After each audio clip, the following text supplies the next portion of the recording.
Bismillahirrahmanirrahim. Assalamualaikum warahmatullahi wabarakatuh. Waalaikumsalam warahmatullahi wabarakatuh. Alhamdulillahi rabbil alamin wa bihi nasta'in ala umuri dunya waddin. Wassalatu wassalamu ala asrafil anbiya wal mursalin wa ala alihi wa ashabihi wa man tabi'ahum bi ihsanin ila yaumiddin. Allahumma la sahla illa ma ja'altahu sahla wa anta taj'alul hazana idza syi'ta sahla. Allahumma inni a'udzu bika min ilmin la yanfa' min qalbin la yakhsha wa min nafsin la tashba' wa min da'watin la yustajabu laha. Allahumma inni a'udzu bika min haula'il arba'. Amma ba'du, alhamdulillah ayah bunda wali santri SDIT Al-Kausar yang dirahmati Allah. Bagaimana kabarnya hari ini Bapak Ibu? Alhamdulillah sehat nggih? Satu nikmat adalah di pagi harinya dicukupkan oleh Allah kesehatannya, dicukupkan rezekinya. Dan rizki yang diminta pertama tiap pagi oleh Nabi adalah rizki ilmu. Makanya ada hadis dari jalur Anas bin Malik, beliau cerita, kanan Nabiyyu sallallahu alaihi wasallam idza asbaha qala, adalah Nabi di setiap pagi lafadznya qala, berdoa, Allahumma inni as'aluka ilman nafi'an wa rizqan thayyiban wa amalan mutakabbalan. Itu doa Nabi setiap pagi Bapak Ibu. Allahumma ya Allah, ini as'aluka ilman nafi'an, aku berharap kepada engkau diberi nikmat pertama adalah ilman nafi'an. Apa ilman nafi'an? Ilmu yang manfaat. Apa ilmu yang manfaat? Ilmu yang diamalkan, termasuk ilmu yang bisa merubah. Ilmu yang bisa merubah anak kita, dinasihati mau mendengar, mengamalkan, berubah, itu termasuk ilman nafi'an. Itu pertama. Kenapa yang kedua baru rizqan thayyiban? Bapak Ibu, pasti kita setiap hari bekerja, dan pekerjaan kita berpotensi dua. Kata Nabi, wa kullun nas yaqdu, setiap pagi manusia bersusah payah menjemput rizkinya. Ada yang di pasar, ada yang di laut, ada yang di kantor, di berbagai tempat itu.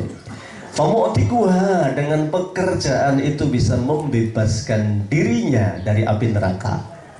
Wal aumubikuha, atau pekerjaan itu justru bisa menyebabkan kita dan keluarga kita masuk neraka. Maka bekerja bukan soal untung rugi saja, tapi halal, haram, surga, neraka. Begitulah, makanya kalau pekerjaannya mau beres wajib pakai ilmu ya.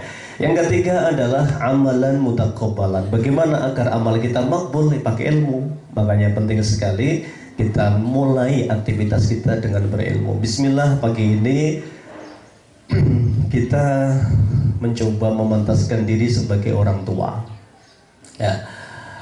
Dalam Al-Quran tentu bertebaran kisah-kisah, dan Imam As-Suyuti, satu kitab beliau Al-Itqan fi Ulumil Quran, beliau menyebut Quran itu sepertiganya adalah kisah.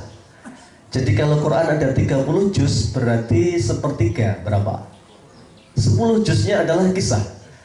Ini bukan kebetulan, pasti ini pasti sebuah konsep dari Allah agar kita menjadikan kisah ini sebagai media mendidik anak-anak kita. Ada satu kisah di surat Luqman, seorang bapak istimewa. Siapa yang kenal Luqman di sini? Ada yang kenal Luqman? Ada Pak Luqman hadir. Paling murid ya. Bapak Ibu, di Quran itu ada 17 diskusi antara orang tua dengan anak. Kira-kira yang paling banyak ngobrol di Quran sama anaknya, bapaknya atau ibunya? Banter banget ya. Bapak gitu. Berarti tugas mendidik tugasnya apa? Siapa Pak? Tugas bapak cari duit, tugas ibu ngabisin duit ya. Ada yang menulis hiwar bainal aba ma'abna Ya, kalau diterjemahkan diskusi antara orang tua dengan anak-anaknya. Itu di Quran ada 17 tempat, Pak. 17 tempat diceritakan bagaimana Quran mengabadikan diskusi orang tua dengan anak. Ternyata dari 17 diskusi itu yang 14 itu yang ngobrol ternyata siapa? Bapaknya, Pak. Ya. Misalnya wa'id qala Luqmanu libnihi wa huwa ya'iduhu ya bunayya. Dan tatkala Luqman berkata, di situ Luqman atau Bu Luqman? Luqman ya, bukan wa'id qala Bu Luqman kan, Luqman. Ketika ada anak kecil umur 8 tahun ngimpi lihat 11 bintang, matahari, rembulan sujud kepada dia. Anak kecil itu bangun tidur kemudian bertanya-tanya. Dia ceritanya ke siapa? Ke bundanya atau ayahnya? Siapa anak kecil ini? Anak kecil ini bernama Yusuf. Dia ngimpi bangun tidur ya. Yang ditemui pertama siapa?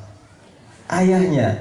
Ya, ayah, aku ngimpi ini ra'aitu ahada asyara wasyamsa wal qamara ra'aituhum li sajidin. Apa panggilan anak kepada bapak itu? Abah. Ada yang pernah tahu kenapa apa bedanya abi sama abah? Apa, Pak? Ada yang dipanggil abi di sini? Ada? Ada yang dipanggil abah? Bedanya apa, Pak? Kalau abi masih muda, abah sudah tua. Ya. Abi itu bapak biologis ya, artinya kalau panjenengan nikah punya anak otomatis disebut abi. Tapi kalau abah pakai tak marbutoh ditambah ya, itu abati, ayahku. Itu di dalam bahasa Arab disebut ayah bukan sekedar biologis, tapi ayah yang dekat dengan anaknya, ayah yang dirindukan, ayah yang membanggakan bagi anaknya. Maka panggilannya setiap nabi itu manggilnya bukan abi tapi abah. Nah, ada anak kecil, nah bahasa sekarang ditelantarkan Pak sama anaknya, ditaruh di lembah tak bertuan, dibekali hanya satu gelas cangkir sebotol air, setangkai kurma. Siapa anak kecil itu? Ismail ya. Kelak ketika mau disembelih, ayahnya ngomong, inni arafil manami anni adbahuka. Nah, ayah ngimpi suruh nyembelih kamu. Apa jawaban anak itu? Ya abati, wahai ayahku. Lah ini padahal jarang pulang Pak Nabi Ibrahim itu. Ada ya, bapak jarang pulang, anaknya soleh. Kok bisa ya? Gak bisa, nanti ada rumusnya. Maka ada ayah yang jarang pulang, anaknya soleh. Ini bukan Bang Toyib ya, ini orang hebat, ini istimewa Pak ini. Ya, kita yang tiap hari di rumah aja anak susah soleh barangkali kan. Ini bisa soleh loh Pak, jarang pulang ini. Gimana rumusnya?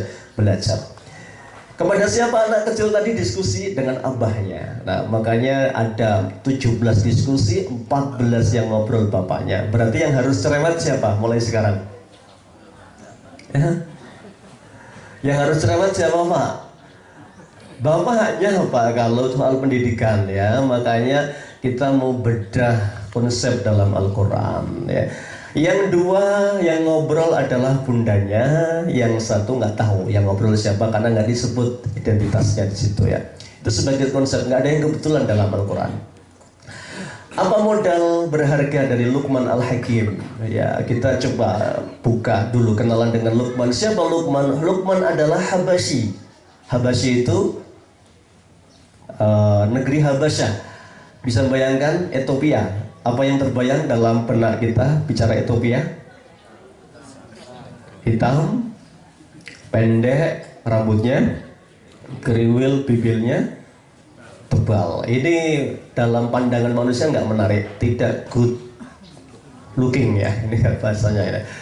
Tapi kenapa justru Luqman ini yang paling panjang diskusinya diabadikan oleh Allah Subhanahu wa Ta'ala ya, Luqman ini kenapa? Pasti istimewa ini, maka kita suruh belajar dari orang yang dipandang manusia biasa tapi dipandang Allah istimewa. Apa modal Luqman disebutkan dalam Al-Quran itu? Walaqad ataina Luqmanal hikmah. Modal pertama Luqman adalah al-hikmah ya. Apa itu al-hikmah? Al-hikmah itu kata Ibnu Katsir adalah al-ilmu an-nafi'u, punya ilmu Pak. Ya. Ada yang menyebutkan as-soleh, kesolehan. Maka Luqman modalnya 3. 1 kesolehan, 2 keteladanan, dan ketiga adalah kedekatan dengan anaknya. Nah, ini kesolehan. Modal pertama kesolehan Pak. Setiap bicara tentang modal tentu banyak sekali yang harus disiapkan. Ya. Ada yang menyiapkan investasi anak-anak dengan menyekolahkan di sekolah yang mahal karena menganggap kualitas itu berbanding lurus dengan harga. Onorgo, onorupo gitu ya. Karena sekolah HP bayare murah. Tidak ada Pak ulama yang pinter gratisan, nggak ada, setahu saya ya. Jadi ulama besar itu sampai orang tuanya nggak sempet bangun rumah itu. Ya, jadi memang untuk menyekolahkan anak itu luar biasa, sungguh-sungguhnya para ulama zaman dulu. Nanti kita kalau mau ada waktu beli buku lah, baca buku ya, ibunda para ulama itu hebat sekali itu. Saya fokus dulu ke Luqman ini. Pertama modalnya adalah kesolehan Bapak Ibu. Maka kesolehan inilah yang menyebabkan kita nanti dijaga oleh Allah Subhanahu wa taala. Ada hadis pendek tapi dalam maknanya. Suatu hari Nabi bersabda, "Ihfadillah." Jagalah Allah yafadka, Allah akan menjagamu. Ya, Allah perlu dijaga apa tidak? Perlu. Bagaimana cara menjaga Allah? Dalam keterangan hadis itu, cara menjaga Allah adalah ihfad hududahu, jaga batasan Allah. Maknanya adalah jaga perintahnya kamu kerjakan. Di situ yang pertama adalah tentang sholat. Bapak Ibu, sholat ini hal yang paling berat. Dan pekerjaan paling berat dalam mendidik adalah mendidik anak bisa sholat. Usia berapa harus dibiasakan sholat? 7 tahun, kelas berapa? 1 SD. Tadi pagi saya nanya, anak kita dibangunkan enggak yang sudah kelas 1 tadi subuh? Alhamdulillah dibangunkan semua ya Pak. Ya. Lah itu perintah Nabi, muru auladakum bis sholati wa hum abna'u sab'i sinin. Perintahkanlah anakmu sholat kalau usia sudah 7 tahun Bapak Ibu. 7 tahun kelas 1 SD. Perintahkan, nak bangun subuh. Ada yang berpikir kasihan Pak, masih terlalu kecil ya.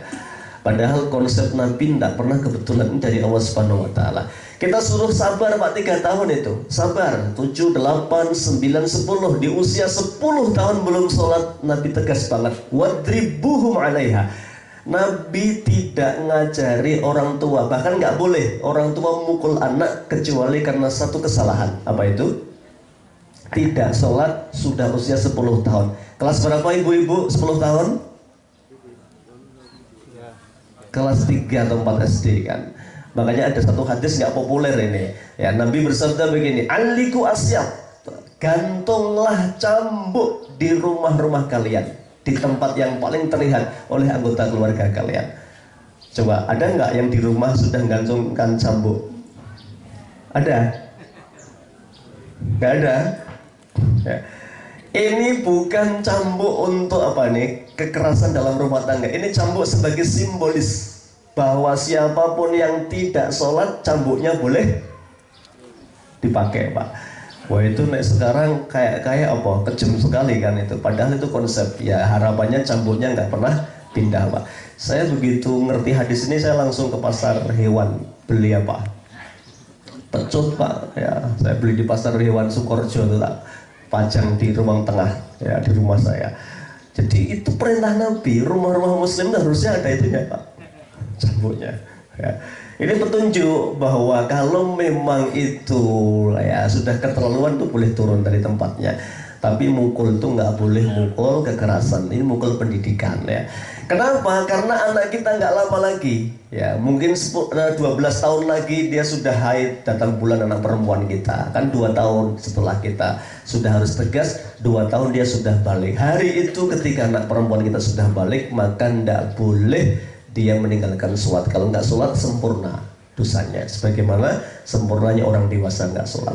Nih, jadi jagalah Allah. Yang pertama adalah jaga sholat. Penting sekali sholat ini. Apa balasannya dari Allah ketika kita jaga sholat kita? Yahfadka, Allah akan menjagamu, termasuk menjaga keturunanmu. Maka kembali ke tadi, ketika siapa tadi? Luqman Al-Hakim. Modal pertama adalah kesolehan, ya. Kesolehan, walaqad ataina Luqmanal hikmata anishkur lillah, juga rasa syukur. Bapak Ibu, ada yang nabi-nabi sama, ada yang anaknya perempuan semua. Nabi siapa? Ada nabi anaknya cewek semua. Nabi Lut alaihi salam. Nabi Lut itu anaknya putri semua. Dari mana tahu? Ada kisahnya kan, ketika orang-orang di zaman beliau ini ingin sudah rusak fitrahnya, laki senang laki-laki, itu Nabi Lut sampai nawari, haulai banati, tuh anak-anakku perempuan semua, kalian nikahi, itu lebih suci untuk kalian. Itu Nabi Lut. Ada nabi yang anaknya laki semua. Nabi siapa? Nabi Ibrahim alaihi salam. Ada yang nabi sempurna, anaknya laki dan perempuan. Nabi kita Rasulullah Muhammad SAW, Nabi itu putrinya 4, putranya 1, 2, 3, Pak. Putrinya 3 ya, jadi 7 putra Nabi. Semuanya anugerah, maka disadari apapun jenis kelamin anak kita itu adalah anugerah terbaik, maka disyukuri. Luqman sadar betul anak adalah anugerah, maka modalnya adalah kesolehan dan rasa syukur kepada Allah Subhanahu wa taala. Soleh, Pak. Maka soleh yang pertama kita sebagai muslim adalah dengan sholat kita. Sholat itu pula yang akan menjaga anak kita dari hal-hal yang dilarang agama. Inna sholata tanha anil fahsya wal munkar. Di sini kita diuji hari ini, zaman rusak ini. Orang menyebut zaman edan ya. Nggak ada yang edan ya Pak, yang edan orangnya ya. Jadi zaman begitu, selalu tantangannya ada. Bapak Ibu, mendidik anak kita zaman dulu dengan zaman sekarang susah mana Pak? Sekarang, kenapa? Ada HP. Lu ada HP kan enak Pak, malah ditinggali HP. Jenengan kan sudah enak kan, aktivitas orang tua sudah bebas, anak anteng kan gitu ya Pak. Semua ada tantangannya Pak, sama aja ya, tergantung kita menyikapinya. Maka benar Sayyidina Ali itu ya, didiklah anakmu sesuai dengan zamannya. Zaman itu nggak bisa dihindari, kita hanya bisa menyikapi zaman. Berubahnya seperti apa, kita sikapi. Ada yang menarik, kesolehan ini bermanfaat di setiap zaman ya. Ketika Luqman Al-Hakim itu menjaga sholatnya, Allah menjaga anak-anaknya. Itu sama, sudah sejak dulu nabi-nabi juga begitu. Ada nabi Masya Allah dipisahkan Allah dengan ayahnya sampai berpuluh-puluh tahun. Saya kembali ke kisah awal tadi. Nabi ini adalah Nabi Yusuf alaihi salam. Dia dibuang sumur di usia 8 tahun. Dibuang di sumur 8 tahun, kemudian di usia dewasanya kelak di usia 28 tahun, dalam tafsir Ibnu Katsir itu digoda oleh tuannya. Ya. Tertarik nggak Nabi Yusuf digoda oleh perempuan itu? Tertarik apa enggak? Tertarik. Normal nggak Pak? Normal ya. Ayatnya bicara begitu, walaqad hammat bihi wa hamma biha. Ini modal berharga Pak, kesolehan. Maka tatkala perempuan itu sudah sangat bernafsu kepada lelaki itu, ini bapak-bapak, ini ujian bapak-bapak itu apa? Ujian laki-laki apa Pak yang paling berat? Perempuan, sepakat? Nabi yang ngomong Pak ya, tidak ada fitnah yang lebih susah dihindari dari umatku yang laki-laki ya, mengalahkan godaan wanita. Allah katakan godaan setan itu sangat lemah. Inna kaidas syaitani kana dhaifan, lemah sekali setan. Tapi begitu ngomong tentang godaan perempuan, Allah katakan inna kaidakunna azim, sungguh tipu muslihatmu amat dahsyat. Berarti wong wedok karo setan sangar sapa? Sangar siapa Pak? Sangar wong wedok Pak, godaane itu. Ya, jenengan tahu kan, ada 7 golongan yang dijamin tidak akan merasakan panasnya padang mahsyar. Salah satunya siapa? rajulun da'athum ra'atun data jamalin wa mansabin. Lelaki yang dikejar-kejar perempuan, digoda terus Pak. Luar biasa yang goda ini data jamalin. Data jamalin itu apa? Jamilah apa jamilah? Cakep Pak. Good looking lah ya, sudah cakep, wangi, terpandang. Yang ngejar bukan jenengan, perempuan itu. Dikejar-kejar terus, ada kesempatan. Kok jenengan kemudian mengatakan maaf, saya ndak mau, saya takut kepada Allah. Jenengan termasuk yang besok 7 golongan yang tidak merasakan panasnya matahari di padang mahsyar. Syaratnya satu tadi, yang goda cakep. Tapi nek digoda wong elek ora tertarik, masuk akal nggak? Udah elek gitu kan itu Pak. Jadi yang goda menarik, kok jenengan nggak tertarik itu. Ojo-ojo senangnya karo cah lanang tapi itu. Nah itu urusan lainnya.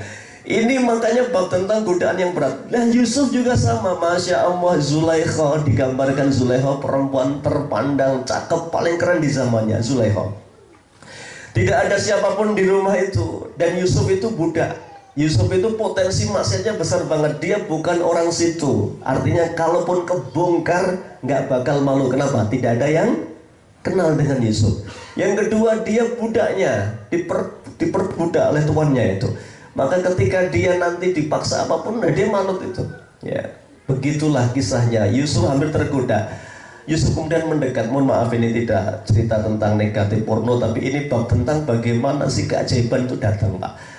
Kemudian ketika tiba-tiba Yusuf ya sudah tertarik ini, karena perempuan itu mohon maaf sekali itu sudah menanggalkan sebagian pakaiannya. Dia mengatakan, hai talak Yusuf, sini, di sini Yusuf. Gitu. Kemudian Yusuf itu tertarik Pak. Wahamma biha, jiwa mudanya apa ini? Ya memberontaklah. Tertariklah Yusuf itu dengan Zulaikha, Masya Allah. Kemudian seketika kaki sudah mau melangkah ke ranjang itu, tiba-tiba Allah sampaikan, falaula arro'a burhana rabbi. Tiba-tiba saja di tembok, ini kata Ibnu Katsir, di tembok kamar Zulaikha itu ada wajah siapa? Ayahnya Nabi Yakub alaihissalam sambil gigit jari. Itu tradisi di sana, gigit jari itu tandanya emosi sangat marah seorang bapak. Dia mengatakan, Yusufu antal karim. Nak Yusuf, kamu orang baik nak. Ibnul Karim, anaknya orang baik. Ayahmu tuh nabi, kamu orang baik-baik. Ya. Ibnu Akhil Karim, anaknya saudara yang baik juga. Ya, nggak pantas kamu berbuat begini. Lari kamu, pergi kamu, nggak pantas begini. Yusuf tuh gemetar Pak melihat wajah ayahnya. Kemudian dia lari. Nah, karena perempuan ini sudah nafsunya di ujung apa ini? Wes kemudu nih bahasa Jawa, wes kudu, wes rapor tuli. Dia turun dari ranjangnya, Yusuf lari, dikejarlah. Kemudian ditarik bajunya bagian belakang. Yang sobek mananya? Bagian belakangnya Pak. Bapak Ibu yang menarik, kenapa tiba-tiba tanda itu ada? Ini bukan tiba-tiba, kata Allah di lanjutan ayatnya, kadzalika linasrifa anhu su'a wal fasya. Ya, demikianlah hamba kami yang soleh bernama Yusuf itu kami jauhkan dari perbuatan fahsya. Apa fahsya? Zina Pak. Innahu kana min ibadinal mukhlasin. Dia hamba-hamba kami yang soleh. Kalau mau dibalik Pak, andaikan dia anak nggak baik, bapaknya bukan orang baik-baik, kakeknya bukan orang baik, buyutnya bukan orang baik, dibiarkan oleh Allah, los, dia bermaksiat. Jadi bentengnya apa ternyata? Kesolehan siapa? Orang tuanya. Ada yang begitu. Ini yang harus dipahami Pak. Jadi modal kita nggak bisa Pak, kita ngontrol anak kita. Panjenengan sudah ada anaknya yang di luar kota, di luar negeri, kuliah, cari ilmu. Hari ini Masya Allah, godaan terbesar itu adalah pacaran Pak. Iya, jadi di mana-mana syahwat itu dibiarkan dan difasilitasi Pak. Makanya nggak mungkin kita kontrol anak kita kan. Alat kontrolnya apa? Kesolehan dari rumah orang tuanya. Itu alat kontrol kita ya. Makanya dulu ada ulama namanya Sa'id bin Musayyib. Sa'id bin Musayyib ini nggak masuk akal Pak kalau hidup di hari ini. Beliau diceritakan orang ini nggak pernah masbuk, terlambat sholat, 40 tahun tidak pernah lihat punggung orang di depannya. Berarti beliau sholatnya di mana? Hah? Nggak pernah lihat punggung jamaah depannya di sop pertama Pak. Berapa tahun? 40 tahun. Masuk akal apa enggak? Orang mungkin kisahnya itu belas nggak masuk akal. Kenapa? Kita ngomong nggak masuk akal karena kita ini lelaki-lelaki hebat ini mau bertahan 40 hari saja sudah susah banget. Padahal Nabi bersabda, "Man shalla lillahi fi jama'atin." Bapak-bapak ini, siapa yang bisa sholat berjamaah 40 hari fi jama'atin, di jamaah, yudriku takbiratul ula, begitu takbir pertama imam Allahu Akbar, panjenengan sudah siap di softnya itu, Pak. Ya, selalu mendengar itu. Nabi jamin kutibat lahu baro'atani, dijamin dijauhkan dari dua keburukan. Satu, keburukan api neraka, nggak bakal masuk neraka Pak panjenengan. Berapa hari Pak? 40 hari. Sudah ada yang bisa sukses? 40 hari loh Pak, nggak pernah masuk. Ya, kadang kita ini memang manusia itu sifatnya suka menunda. Kayaknya nggak afdol datang di awal waktu ya Pak. Nunggu komat. Begitu Allahu Akbar, gedebuk lari cepat-cepat lari itu ya. Padahal Masya Allah Pak, doa yang paling mustajab itu adalah bainal adanainin, di antara adan dan qomat. Itu waktu mustajab, doa angkat tangan. Maka yang terbaik itu adalah kata Nabi, as-sholatu ala waqtiha. Nabi ditanya, ya Rasulullah, ayu amalin afdal? Yang nanya Abu Hurairah, ya Rasulullah, amal apa yang paling utama?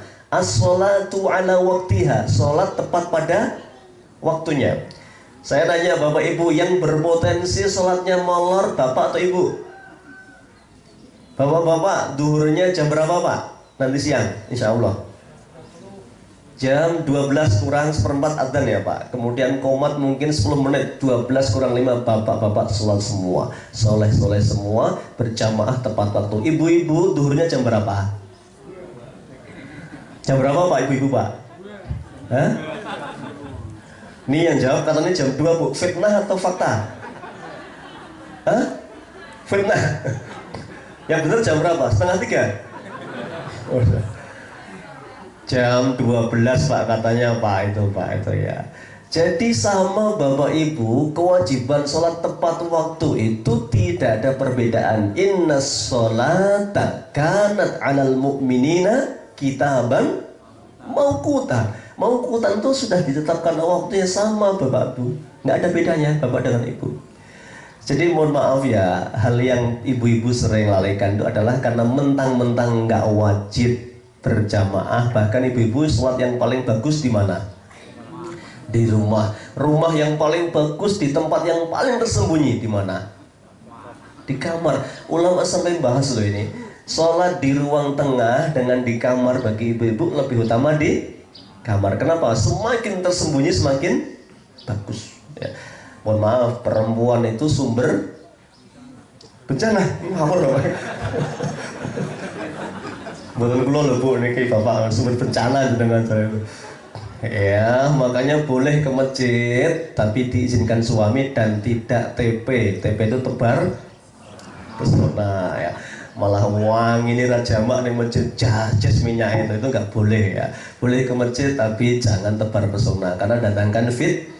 Jenengan itu benar Bu, bukan sumber fitnah tapi sumber yang bikin menarik itu ya. Maka setan itu menghiasi. Gimana caranya biar perempuan itu keluar rumah menarik ya. Itu makanya boleh kerja boleh tapi nggak boleh tabarrujal jahiliyah. Tabarruj jahiliyah itu tabarruj sebagaimana orang dulu berhias menarik lawan jenisnya, nggak boleh.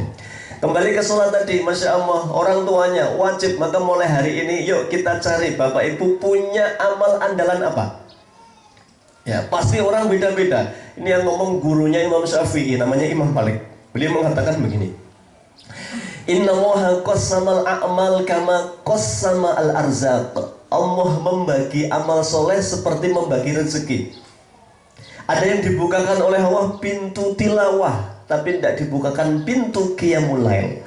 Ada orang Masya Allah kalau darus itu sregep ya, sehari 1 juz istiqomah, tapi tangine angel banget Pak sholat malam itu. Nek basa Jawane apa turune kebluk ya, angel gugahane. Ya ini mesti belum ketemu rumusnya Pak. Rumus Nabi itu satu agar bisa bangun malam apa Pak? Turu gasi. Bapak Ibu jam berapa tidurnya malam? 11 ya. Jam berapa Nabi sholat tahajud Pak? Jam berapa Nabi salat tahajud? Jam 3. Ya. Jam 1. Nggak ada jamnya Pak. Nabi hanya dikatakan sama Allah, Qumil laila illa qalila nisfahu, kan begitu, separuh malam. Jadi paling sering Nabi bangun di separuh malam. Separuh malam itu kata para ulama dihitung sejak maghrib sampai subuh. Bapak Ibu, yuk coba kita hitung. Ini penting kesolehan kita bangun malam. Nabi tidur misalnya malam jam 6 maghribnya, subuh jam 4. Ya, 6, 7, 8, 9, 10, 11, 12, 1, 2, 3, 4. Jam 6 sampai jam 4 ada 10 jam. Berarti diparuh 2 berapa? 5 jam. Nabi bangunnya yuk kita hitung 6, 7, 8, 9, 10, 11. Jam berapa Nabi bangun? Jam 11 Pak. Makanya ada riwayat sikile ngantek apa? Bengkak itu masuk akal enggak? Masuk akal, bangunnya jam 11 malam. Kemudian Nabi tidur lagi jam berapa? Nabi tidur lagi pas Abdullah bin Umi Maktum adzan. Jam berapa Pak? Nabi punya 2 muadzin yang belum kenal, saya kenalkan. Satu muadzin pertama namanya Abdullah bin Umi Maktum. Ini orang buta yang pernah datang ke Nabi, pengen belajar. Nabi kemudian melengos, nggak suka. Kenapa? Nabi sedang kedatangan tamu penting. Turunlah surat Abasa wa tawalla, ditegurlah Rasulullah karena pernah membedakan tamu. Maka ini pelajaran berharga ya. Siapapun yang datang ke tempat kita rezeki. Tamu itu bawa masalah atau bawa rezeki? Jedul golek no bawa. Ya itu ya, tamu akhir zaman ya Pak ya. Kembali ke tadi Pak. Maka Rasulullah punya muadzin pertama Abdullah bin Umi Maktum. Kata Rasulullah ya, kata sahabat ini, jam berapa Abdullah bin Umi Maktum adzan itu? Kata Nabi, qadru khamsina ayah. Antara adzannya Abdullah bin Umi Maktum dengan adzannya Bilal, kalau darus dapat 50 ayat yang pendek-pendek, tidak panjang, tidak terlalu pendek, sedang. Itu kalau di durasi waktu kurang lebih sekitar 10-15 menit. Kita ambil yang paling panjang 15 menit. Kalau adzan jam 4/4 subuhnya, berarti adzan pertama jam berapa? Jam 4 Pak harusnya. Itu secara sirah nabawiyah begitu. Untuk apa adzan pertama itu? Fungsinya 2 kata Nabi. Liyarji ya, qaimukum, agar kembali yang sudah sholat sekian lama sejak jam 11, jam 12, jam 1, yuk tidur. Jadi suruh tidur Pak yang sudah bangunnya kelak terlalu panjang. Yang kedua, liyastaikid, untuk membangunkan yang belum bangun. Jadi sak ndablek-ndableke wong Islam tangine 1/4 jam sebelum adzan subuh. Jam berapa Pak? 4 tadi. Niku termasuk paling akhir Pak itu. Jadi fungsinya adzan pertama gitu Pak, gugah yang mengembalikan ini pertanda sudah mau subuh, ayo istirahat lagi, tidur lagi. Maka Nabi tidurnya 3 kali nggih. 1 habis isya, 2 sebelum subuh, 3 sebelum zuhur. Pendek-pendek tidurnya Nabi. Sebelum zuhur paling 10-15 menit, namanya qailullah. Salat malam Pak, kembali ke tadi. Makanya ada orang yang Masya Allah dimudahkan tilawah tapi nggak mudah salat malam. Ada yang bisa salat malam rutin tapi nggak sedekah pagi barangkali. Ada yang sedekah pagi rutin tapi membaca Quran berat. Ada yang baca Qurannya kuat tapi puasa sunnahnya, mohon maaf, hanya ngambil yang penting saja, Arafah, karena sudah meyakini kan itu menghapus dosa 2 tahun. Setahun yang akan datang dan yang lewat, kayak saya cukup aja deh dengan yang begitu-begitu ya. Senin Kamis sudah enggak ya. Ada yang begitu, pasti ada. Kata Imam Malik ini, ada yang dibukakan pintu ilmu. Jadi Masya Allah hari-harinya mengajar. Ada orang yang sibuk sekali dengan dunia ilmu dari pagi sampai sore Pak. Betul, mengajar itu pekerjaan yang paling berat nggak Tat? Ya bahwa at-ta'lim mihnatun syaqqah, bahwa ngajar itu adalah pekerjaan yang paling syaqqah, berat Pak, berat ya.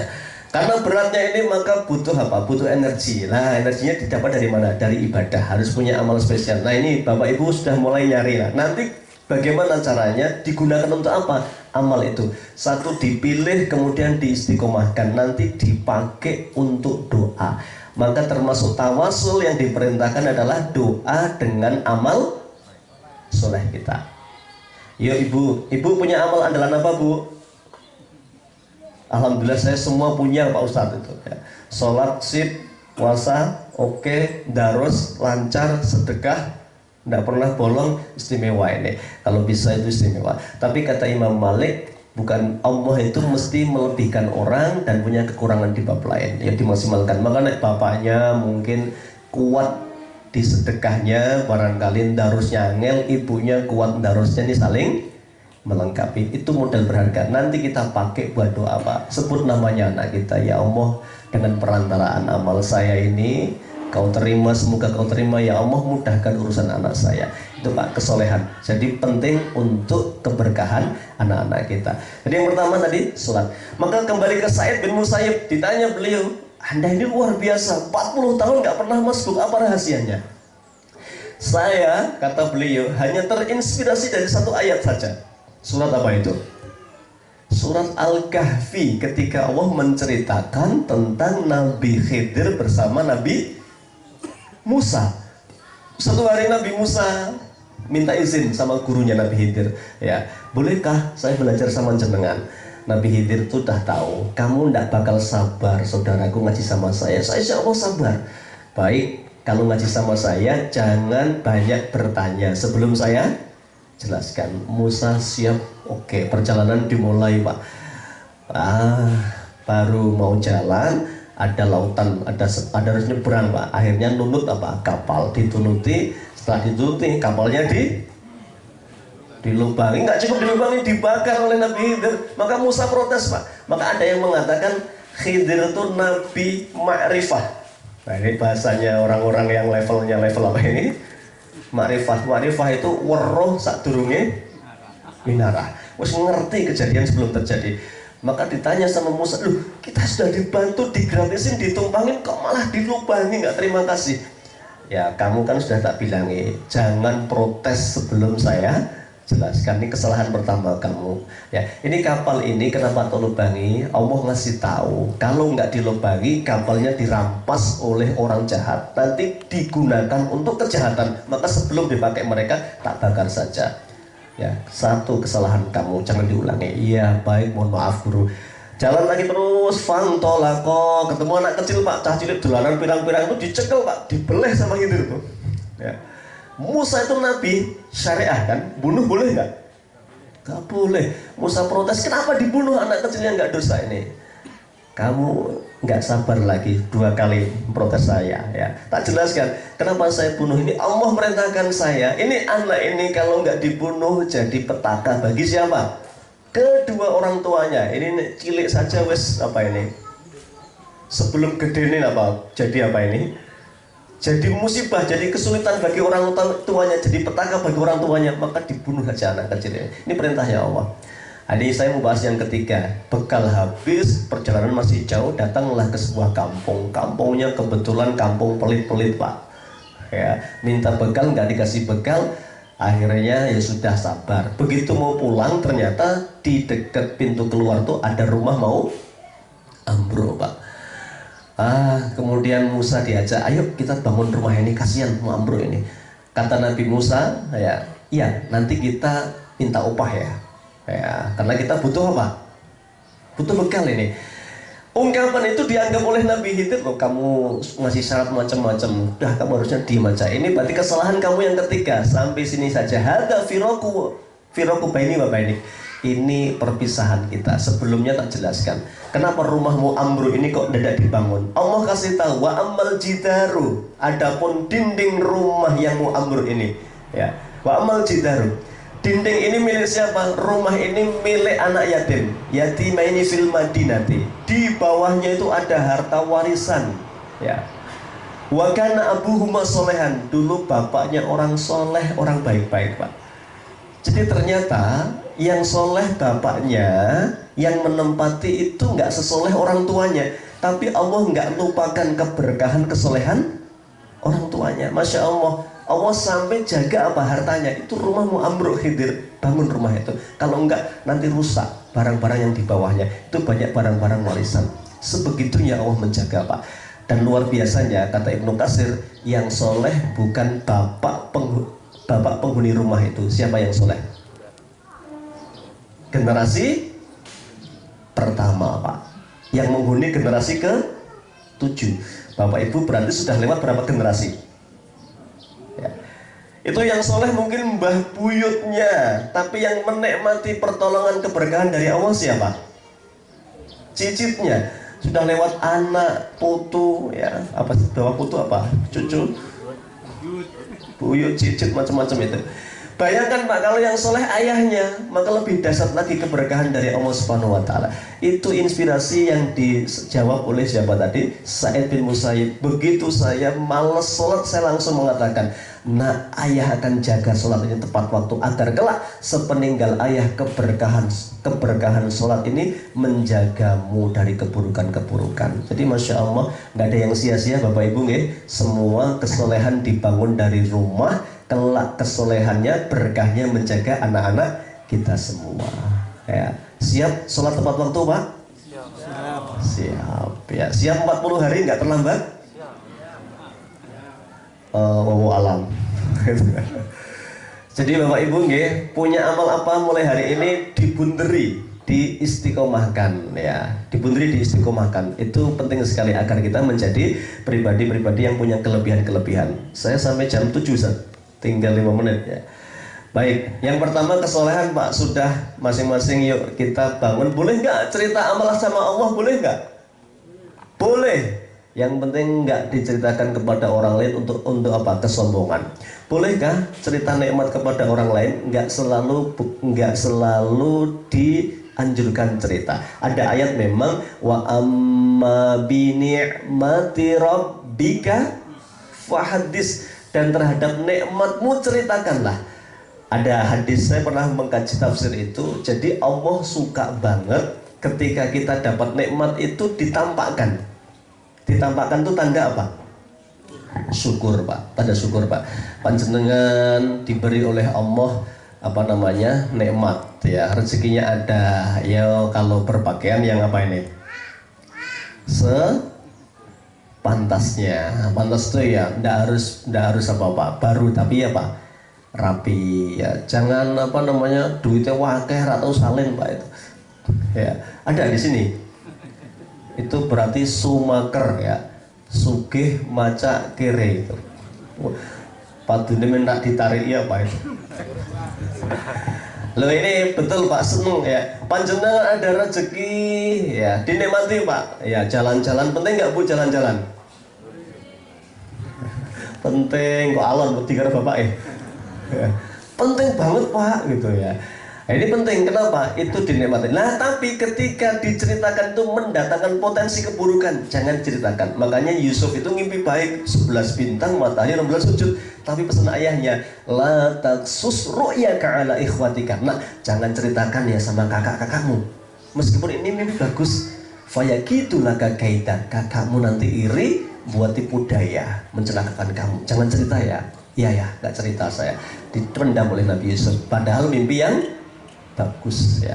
Kembali ke tadi, makanya penting sekali kita ceritakan sama Allah, ya Allah ini amal soleh saya, ya Allah jadikan keberkahan untuk anak-anak saya. Yang pertama kesolehan, yang kedua adalah keteladanan ya. Maka penting sekali, dan ada buku bagus, ini para guru boleh buku itu dikaji. Judulnya Ar-Rasul Al-Muallim, Rasul sang guru, wa asalibu fi ta'lim.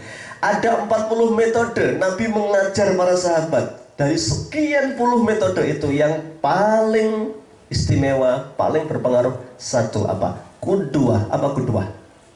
Keteladanan, Pak. Ya, ini keteladanan. Maka begitulah anak-anak kita. Anak-anak kita itu selalu melihat apa yang kita lakukan atau apa yang kita nasihatkan. Ya. Ada 1000 nasihat itu kalah dengan satu tindakan keteladanan. Ibu-ibu misalnya, bapak-bapak misalnya, subuh tangi itu. Bapaknya nyuruh masih kemulan. Kira-kira tangi nggak anaknya, Pak? Ya tani tapi karo batin bapak model opo ngkontrok kayak gitu ya. Ya. Coba bayangkan Pak, bapaknya bangunkan subuh sudah selesai sholat malam. Sudah rapi, pakai baju koko, pakai peci, pakai sarung, baunya wangi, bangunkan nak bangun. Begitulah Nabi. Rasulullah tuh nek bangunkan keluarganya pas sudah mau witir, Pak. Jadi Nabi itu nek untuk pribadi beratnya luar biasa, tapi untuk orang lain carikan yang ringan-ringan. Bangun nggak kira-kira dibangunkan Nabi? Orang sudah rapi, ya pasti bangun Pak. Itulah keteladanan. Ya. Makanya fal hasanu masonata. Menurut anak itu kebaikan itu semua yang dilakukan oleh orang tua saya itu berarti bagus. Anak ngerti itu Pak. Anak nggak tahu bahwa ya minum dengan berdiri itu tidak baik, apalagi makan dengan berdiri dengan tangan kiri. Kita ngomong itu nggak boleh, jenengin jaran mangan sambil berdiri. Tapi kita makan sambil berdiri, megang gorengan di tangan kananku, lombok di tangan kiriku. Berdiri, kemudian anak melihat. Kira-kira anak lebih mendengar larangan atau lebih suka melihat contohnya? Contoh Pak. Jadi satu contoh meruntuhkan ribuan kata-kata. Ya, maka anak mengatakan oh berarti mangan mbek ngadeki HP karena bapak ibu makme ngadek. Tidur habis subuh makruh nggak Pak? Makruhun asyaddu karohiyah. Anak dikasih ojo turu esok engko rezekimu totol pitik. Tapi bapaknya baru subuh turu. Anak kira-kira manut hadis pemanut bapaknya? Mohon maaf. Ibu-ibu jaga waktu istimewa. Dalam mazhab Syafi'i pada subuh, pada maghrib yang paling istimewa adalah baca Quran. Belum pelancar baca Quran, tidak ada aktivitas sebaiknya di rumah itu kecuali baca Quran. Jadi saya beberapa kali diskusi dengan para hafid itu, kalau ndak punya waktu yang disepakati susah Pak. Makanya harus disepakati Pak. Bapak ibu pada subuh nggak boleh megang HP. Megang apa? Quran. Tapi kan Quran saya di HP Ustaz. Ya. Itu anak rasanya lain banget Pak. Masya Allah, ibu ini jadi apa ini? Jadi contoh terbaik. Kenapa? Pemandangan pertama yang dilihat pada subuh, bapaknya ndarus, ibunya ndarus. Anak mesti ngambil Al-Quran, dia akan baca. Begitu ya Pak, cerita indahnya. Pada maghrib sama, nggak ada aktivitas apapun, nggak ada HP, nggak ada apa-apa. Pada maghrib masuk ya tempat ruang tengah ngaji bareng-bareng, tidak ada aktivitas sampai datangnya Isya. Belajar menghafal Al-Quran, tahsinul qiraah. Itu keluarga muslim harus ngasih contoh, dimulai dari orang tuanya. Bahkan ibu-ibu yang belum lancar pun mungkin ya mau buka bola wale itu ya, tapi itu bagi anak sudah cukup sebagai pemandangan keteladanan yang luar biasa. Itu yang kedua, keteladanan. Yang ketiga, kedekatan anak. Saya minta waktu sebentar aja tentang kedekatan ini Pak. Kedekatan itu yang membuat nanti anak-anak selalu mengingat. Ada yang menarik, kenapa Al-Quran bicara 14 diskusi itu ayah dengan anak. Mulai hari ini berarti yang harus dekat dengan anaknya siapa? Bapaknya Pak. Ya. Ini konsep Quran. Kalau penelitian di barat ini, di barat ada penelitian Pak, di sebuah penjara itu ya, di barat, di Amerika, didekati oleh para pakar psikologi ya. Ternyata para pelaku kejahatan itu ya adalah mereka yang masa kecilnya tidak dekat dengan ayahnya, berpotensi jadi penjahat Pak. Naudzubillah ya. Kenapa? Ternyata betul Nabi Yakub alaihi salam ya, nasihatnya sudah puluhan tahun diberikan, tapi Yusuf begitu mau maksiat, yang teringat wajah bapaknya tuh ibunya, bapaknya ya. Ketika Ibrahim alaihissalam ya lama nggak ketemu anaknya, yang paling dirindukan siapa? Oleh anak kecil itu ayahnya. Kenapa? Ayah yang membanggakan Pak. Jadi mulai hari ini memang harus dekat. Makanya sebagaimana Nabi dekatnya dengan para sahabat. Jadi hari ini tidak lagi zamannya tugas bapak cari duit, tugas ibu ngabisin duit. Tugas bapak cari duit plus membuat konsep pendidikan anak-anak. Bapak itu betul Pak pemimpin. Tugas pemimpin itu apa? Mengarahkan. Tapi ada yang ngomong, Pak kan pemimpin nggak harus ngerjakan sendiri. Boleh nggak Bapak buat konsep, ibu yang ngerjakan? Sangat boleh Pak. Ya. tapi jangan sampai kehilangan momentum, karena momentum ini berharga sekali. Masya Allah, Nabi Yakub itu Pak, anaknya berapa Pak Nabi Yakub?